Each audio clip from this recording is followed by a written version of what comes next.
warahmatullahi wabarakatuh.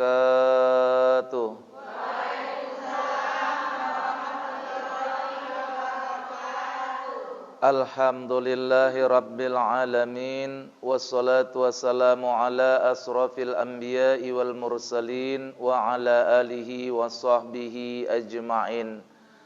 Alhamdulillah, kita bersyukur kehadirat Allah subhanahu wa ta'ala yang memberikan kepada kita nikmat dan anugerah yang demikian banyak. Tidak bisa kita hitung nikmat Allah itu. Dan memang Allah pun tidak pernah memerintahkan kita untuk menghitung nikmatnya, tetapi Allah suruh kita untuk mensyukuri nikmat Allah. La in syakartum la azidannakum wa la in kafartum inna azabi lasadid. Jika engkau bersyukur atas nikmatku, maka aku tambah nikmatku. Kalau engkau kufur terhadap nikmatku, maka ingatlah azabku amat pedih. Jadi Allah itu tidak pernah memberikan siksa. Allah itu memberikan rahmat karena Dia Ar-Rahman Ar-Rahim, pengasih lagi penyayang. Yang merubah rahman Allah, yang merubah rahim Allah itu menjadi laknat manusia itu sendiri. Dia yang merubah. Lah udah dikasih dua mata, harusnya mata itu untuk baca Quran, malah untuk nonton keyboard. Ya. Sudah dikasih Allah mulut untuk bertasbih, malah digunakan untuk dikasih Allah apa? Telinga untuk dengerin taklim. Malah telinga digunakan untuk mendengar bisik-bisikan tetangga dan sebagainya. Jadi yang merubah nikmat itu menjadi laknat manusia itu sendiri. Allah enggak pernah memberikan laknatnya kecuali manusia yang merubah rahmat menjadi laknat. Nah, ibu-ibu, kalian yang hadir pada siang hari ini di musola Nurul Hidayah, dan bersamaan juga majelis taklimnya bernama Majelis Taklim Nurul Hidayah. Nah, sudah terima kan? Sudah saya masukkan di grup, di Facebook sudah saya masukkan. Hari ini pengajian di Nurul Hidayah. Nah, di Facebooknya sudah masuk, ada playernya, ya, ada playernya, ada judulnya. Hari ini judul kita adalah apa? Ayo. Katanya udah nengok. Ngarang. Ya, judulnya sudah saya sampaikan tuh di Facebook itu. Zikrul maut. Ingat kematian. Enggak apa-apalah. Padahal kadang-kadang memang begitu, jemaah ini untuk menyenangkan ustadznya, enggak ditengok pun nengok gitu. Untuk menyenangkan. Ceramah ustadznya bagus untuk menyenangkan palan dalam hatinya. Allah gitu. Ya ndak apa-apa.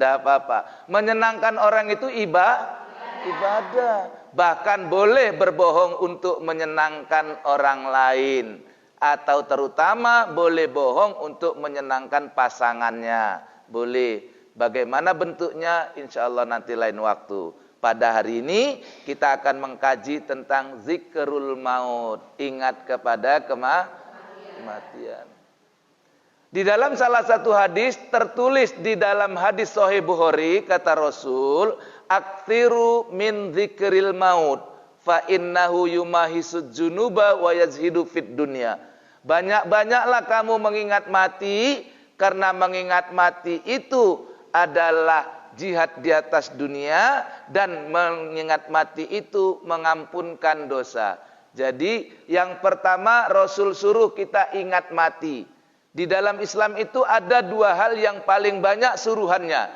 Yang pertama disuruh mengingat Allah, yang kedua disuruh mengingat mati. Mengingat Allah dan mengingat mati banyak diperintahkan baik di Quran maupun di hadis. Itu menandakan pentingnya Allah dan pentingnya ingat mati. Iya, alhamdulillah di sana aku ingat, ya, aku waktu ngomong ada yang kepleset. Di sini kan pentingnya ingat mati bagus. Ada juga waktu itu kepleset. Pentingnya ingat mampus katanya. Mati ya. Mampus itu kasar ya. Nah, jangan kepleset lidahnya. Kalau kepleset lidahnya nggak apa-apa. Boleh kepleset Ustadz, boleh kepleset ke masjid. Rumah dekat harus kepleset masuk ke masjid. Banyak orang rumahnya dekat dengan masjid nggak kepleset. Lidahnya selalu kepleset. Ya kadang-kadang masjid itu yang jauh-jauh yang datang. Kayak saya jauh-jauh dari Marendal datang ke sini. Berapa jauh itu? Yang nggak datang yang dekat-dekat malu ini. Ustadz Jamal jauh-jauh aja datang ke sini, masa kita ngarepe masjid Prateko. Ya, burini masjid enggak sido. Enggak jadi. Nah, makanya berbuat baik jangan tunggu-tunggu. Ya kan, berbuat baik itu langsung. Yang ditunda-tunda berbuat jahat. Kalau berbuat baik jangan tunda-tunda. Kapan ingat segera itu. Makanya kata Allah, perintah Allah, wasari'u ila maghfiratim mir rabbikum wa jannatun arduhas samawati wal ardu uiddat lil. Surat Ali Imran ayat 133. Wasari'u ila maghfiratim min rabbikum wa jannatin arduhas samawati wal ard uiddat lil muttaqin.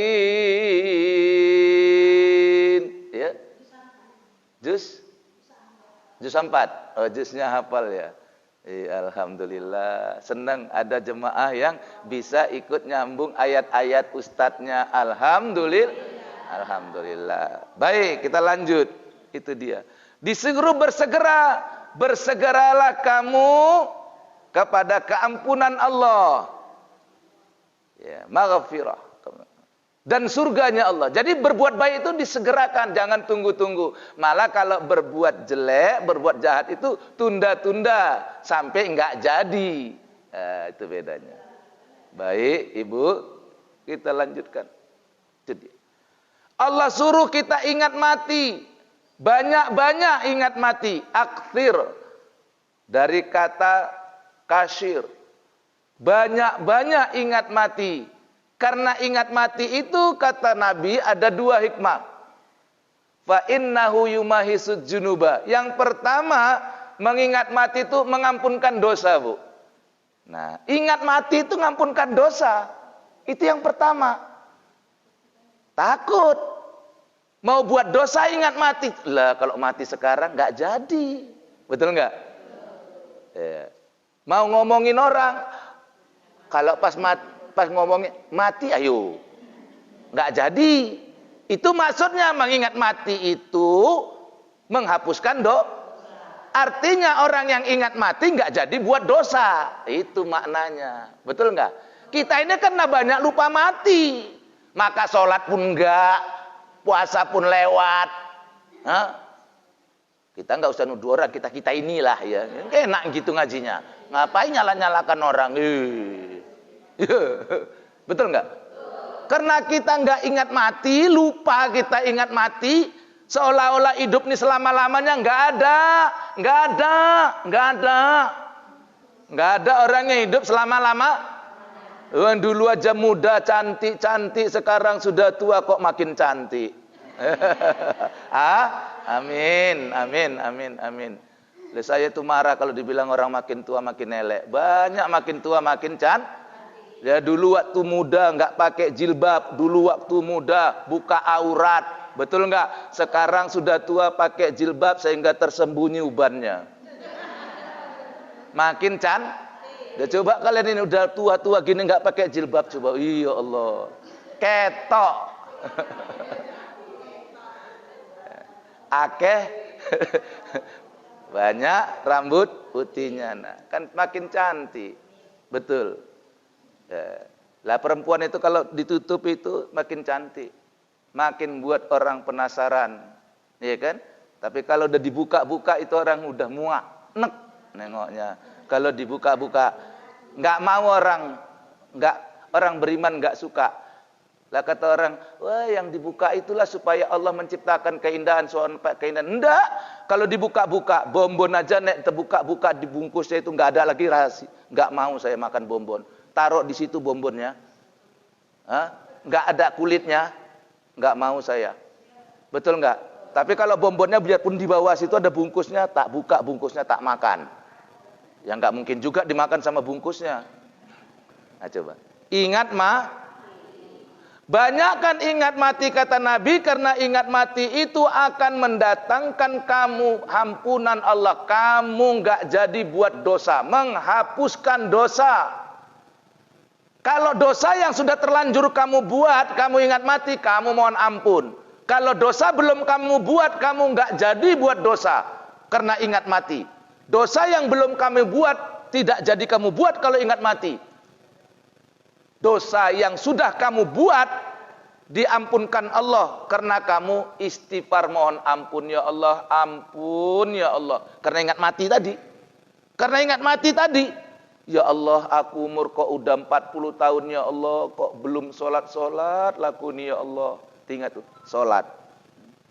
Ya Allah, udah tua gini, makin tua kok makin geragas makan kok nggak kira-kira ya Allah. Nah, tobat. Makan jangan kebanyak. Orang yang kena penyakit itu bukan karena kurang makan, karena kebanyakan Nah, ingat tuh, makanya perbanyak puasa, Senin Kamis puasa, Kamis Senin puasa, masuk bulan Zulhijjah puasa, masuk bulan Muharram puasa, Rajab puasa, Sa'ban puasa. Guru saya sama jemaahnya malah 3 bulan berturut-turut tuh nggak lepas puasanya. Rajab, Sa'ban, Ramadan. Kawan saya masih banyak itu yang ngamalkan puasa itu 3 bulan berturut-turut, Bu. Rajab, Sa'ban, Ramadan. Ditambah lagi nanti 7 hari puasa 6 lagi. Ditambah lagi nanti Zulhijjah itu ada. Jadi yang jelas berturut-turut itu 3 bulan, Bu. Masuk tanggal 1 Rajab puasa, masuk 1 Sa'ban terus. Nah, saya belum pernah, alhamdulillah baru 2 bulan berturut-turut. Sa'ban, Ramadan, Rajab belum pernah habis masuknya 1 bulan, Masya Allah. Itu kalau orang ingat mati itu. Jadi yang pertama dengan ingat mati maka akan mendatangkan menghapuskan dosa. Menghapuskan dosa karena belum buat dosa dia nggak jadi buat, yang sudah dibuat dia mohon ampun. Jadi terlepas dari dosa yang belum dibuat dan terbebas dari dosa yang sudah dibuat. Itu maksudnya kalau ingat alhamdulillah, nggak ingat mampus. Ada orang ingat mati, betul. Bagus. Ada yang mampus, ada. Orang yang sholat, puasa, mati. Orang yang lagi main joker, duduk di kafe, di samping kiri kanannya betina-betina. Mati, itu mampus. Na'udzubillah, summa na'udzubillah. Masya Allah. Mati lagi main joker. Lagi main dam batu. Ada. Mati lagi di kamar hotel. Hancur. Ya kalau dengan istri sendiri tidak apa-apa. Kalau dengan istri orang itu yang kacau. Nah itu. Ya matinya seperti. Na'udzubillah summa na'udzubillah. Jangan sampai mati begitu. Yang pertama mengingat mati menghapuskan dosa. Yang kedua jihad. Jadi orang yang mengingat mati itu jihad, Bu. Berjihad artinya berjuang di jalan Allah. Itu orang yang ingat mati itu. Berjuang di jalan Allah. Karena apa? Berjihad di jalan Allah itu berat. Sama dengan orang mengingat mati itu berat. Mengingat mati itu enggak gampang, Bu. Enggak mudah mengingat mati itu. Enggak mudah. Orang yang tiap hari nengok orang mati di rumah sakit. Tiap hari mereka itu merawat orang yang sakit, yang mau mati pun banyak yang enggak ingat mati. Apalagi kita. Maka orang yang mengingat mati itu jihad di atas dunia berat. Maka untuk itu kalau ada orang yang mati kamu datangi, itu untuk kamu jihad mengingat kamu mati. Bagaimana supaya kamu jihad mengingat orang mati? Datangi orang yang mati. Tengok. Jangan ada orang kayak gini kan banyak kalau ada yang mati. Orang cuma datang di luar cerita-cerita. Seharusnya kalau kita melayat takziah itu kita masuk nengok jenazahnya. Buka itu. Itu yang disunahkan Rasul. Bukan datang duduk-duduk di luar malah cerita-cerita ketawa-ketawa. Ada. Bukan begitu adab takziah. Adab takziah itu masuk, buka jenazahnya, tengok, bila sempat doakan. Tapi sekurang-kurangnya buka jenazah itu tengok. Tapi kalau kita ada yang nggak sanggup, kadang-kadang nggak usah dipaksa.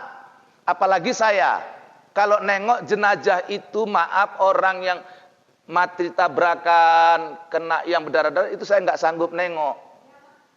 Ya kan, iyalah ada yang nggak sanggup. Nah itu jangan dipaksa. Tapi kalau mati-mati sakit, biasanya kan kita sanggup. Tengok. Kalau dia perempuan, doakan Allahumma fillaha warhamha wa'afiha wa'fu anha. Sampai situ. Kalau mau dilanjut boleh. Jadi doa itu ada yang pendek, ada yang sedang, ada yang panjang. Suka hati, mau pendek boleh, mau sedang boleh, mau panjang boleh. Kalau dia laki-laki, Allahumma firlahu warhamhu wa'afihi wa'fu anhu. Cukup sampai di situ sudah boleh. Ayo sama-sama. Allahumma firlahu warhamhu wa'afihi wa'fu anhu. Cukup sampai di situ. Kalau mau ditambah lagi sampai panjang boleh juga. Tapi sekurang-kurangnya itu. 4. Allahumma firlahu warhamhu wa'afihi wa'fu anhu. Disuruh mendoakan orang Islam yang hidup maupun yang mati. Jadi berdoa itu bukan hanya harus dikabulkan Allah. Kalau kamu sudah berdoa, kamu sudah beribadah, kamu sudah dapat pahala. Jadi doa itu bukan mesti harus dikabulkan. Tetapi kalau kamu sudah berdoa, kamu sudah dapat pahala. Ya Allah, sehatkanlah aku, sehatkanlah anakku. Soal dikabulkan nggak dikabulkan itu urusan Allah. Kan gitu. Tapi kamu melakukan itu, kamu sudah beribadah. Ad-du'a umuhul ibadah, doa itu otaknya ibadah. Nah, itu untungnya doa itu. Bukan sekedar dikabulkan. Ya Allah, tolonglah ya Allah lakiku itu. Kok nggak sholat-sholat. Malu sama anak-anak udah besar kok malah belum sholat, malah anaknya yang rajin ke masjid, malah anaknya ada begitu. Doakan. Dunia surga itu ada 3 Bu. Nanti saya jelaskan. Tapi saya kasih pengantar. Surga itu ada 3. Surga dunia, surga barzah, surga akhirat. Yang masuk surga akhirat itu yang sudah masuk surga dunia, yang sudah dapat surga akhirat, surga barzah, itu yang masuk. Jadi sama, surga itu ada dunia, ada barzah, ada surga akhirat. Neraka pun gitu. Ada neraka dunia, ada neraka barzah, ada neraka akhirat. Yang masuk surga sana itu nanti yang sudah masuk sekarang. Yang masuk neraka akhirat itu yang sekarang sudah masuk, Bu. Itu berkaitan. Masuk surga dunia sekarang, nanti di barzah masuk. Nanti kiamat masuk. Jadi nggak ada cerita ujuk-ujuk orang. Maaf ujuk-ujuk di sini masuk neraka, nanti ujuk-ujuk di sana masuk surga. Raeneng. Nggak eneng kamusnya, nggak ada. Kamusnya sama. Maka kamu nggak usah nunggu surga itu nunggu mati. Sekarang kamu masuk surga. Otomatis kalau orang Inggris bilang automatically. Otomatis kamu masuk surganya barzah kalau kamu sudah masuk surganya sekarang. Otomatis kamu akan masuk surganya akhirat kalau kamu udah masuk sekarang. Begitu kajian tasawuf, nggak nunggu mati. Kalau nunggu mati bisa masuk, bisa nggak, belum tentu. Betul nggak? Dan biasanya nggak masuk. Nah. Sekarang Bu, jadi makanya orang-orang tasawuf itu sudah tahu Bu tempatnya. Makanya maaf, orang ahli zikir, orang ahli marifat udah tahu tempatnya. Udah tahu tempatnya, nek aku mati aku mlebu nang ndi iki. Udah tahu. Cuman nggak boleh diomongin, udah tahu. Udah tahu tempatnya, udah nampak tempatnya. Itu bedanya ngaji tasawuf ini. Nggak ragu. Ini orang yang punya kaji tasawuf, orang yang yakin, hakul yakin. Nggak ada keraguan bagi dia. Udah tahu tempatnya. Makanya ditanya, udah tahu tempatnya. Kalau orang tasawuf gitu kalau jumpa, udah nengok tempatnya. Sudah, alhamdulillah kajinya sudah sampai. Udah tahu tempatnya. Masih diem aja, berarti belum masuk ini. Masih cerita tasawuf, makom. Ini udah ada yang ngerti ya. Udah yang belajar tasawuf ini sebagian nampaknya. Makomnya udah ngerti dia. Lah itu. Lah kamu belajar ragu, makin belajar makin ragu, makin belajar makin wedi coba. Lah aku kan heran, masa orang belajar ngaji, belajar ilmu agama, mati masih takut coba. Aku nggak nyalakan ya, cuman heran kan boleh, boleh heran ya, heran kan boleh. Lah kamu itu ngaji opo saja nih, rek. Ngaji opo? Makin ngaji makin takut mati. Makin ngaji makin nyalain orang. Makin ngaji makin nengok-nengok amalan orang. Yang didelok amale awak dhewe. Ojo ndelok ya amalin wong. Nah ini yang banyak ini. Geremnya. Nah itu coba. Jadi kalau udah masuk surga udah tahu. Makanya orang yang mati syahid tengok matinya senyum semuanya. Karena udah nampak tempatnya, sudah menyaksikan Allah. Dia mati musyahadah kepada Allah. Dia lihat Allah dan Allah perlihatkan tempatnya. Iku loh. Nah, tengok. Ya. Lah, Khadijah itu pernah komplain kepada Rasul. Ya Rasul, aku ini dulu janda paling kaya di Mekah ya Rasul. Aku banyak harta, banyak emas, harta perniagaanku itu. Paling kaya aku di Mekah. Sejak aku kawin sama engkau ya Rasul, jangankan harta, jangankan nambah harta, harta entek habis Rasulullah. Bukan cuman itu, kadang kita makan, kadang enggak ya Rasul. Kira-kira waktu itu Khadijah itu komplain. Dari orang paling kaya di Mekah sampai orang enggak punya apa-apa untuk membela perjuangan Rasul. Lah sekarang kan enak Bu. Kalau dulu zaman Rasul menegakkan agama, entek hartane. Habis hartanya untuk agama. Nah kalau sekarang kan enak kita tambah harta karena betul enggak? Betul. Orang kaya dengan orang miskin selisihnya masuk surga itu 5.000 tahun.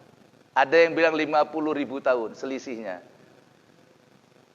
Sampai-sampai ada seorang ikut sayembara. Raja mati, maka raja menyuruh agar diberikan pengumuman ke seluruh negeri, siapa yang mau ngawani raja 1 malam saja di dalam kubur, nanti akan diberi separuh harta kerajaan.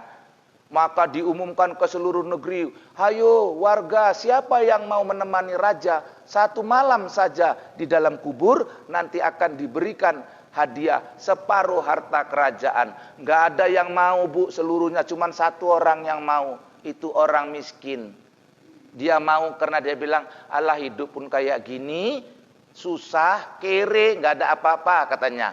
Kalaupun aku ikut masuk ke dalam kubur, kalau mati pun ya udahlah, nggak apa-apa katanya. Udah orangnya udah pasrah lah. Dia daftar, saya daftar. Cuman dia sendiri, yang lain nggak ada daftar orang, cuman dia. 1 malam dimasukkan ke dalam kubur. Di sampingnya raja yang mati, dia di samping di sini, masuk di dalam kubur. Dengan catatan besok pagi dibuka kuburnya. Iya, orang 1 malam aja. Coba, ibu-ibu kalau ada pejabat yang ngasih kayak gitu, mau nggak? Tak mau, aku mau. 1 malam saja dikasih separuh hartanya. Ini kerajaan. Oh, udah. Begitu pagi dibongkar kuburnya. Kuburnya dibongkar. Kubur dia dibongkar.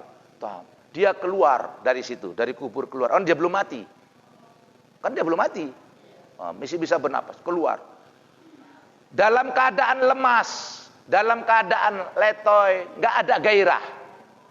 Datang saudara-saudaranya semua, apa kata saudaranya? Hei bodoh, kau udah jadi orang kaya, semangat sikit kenapa?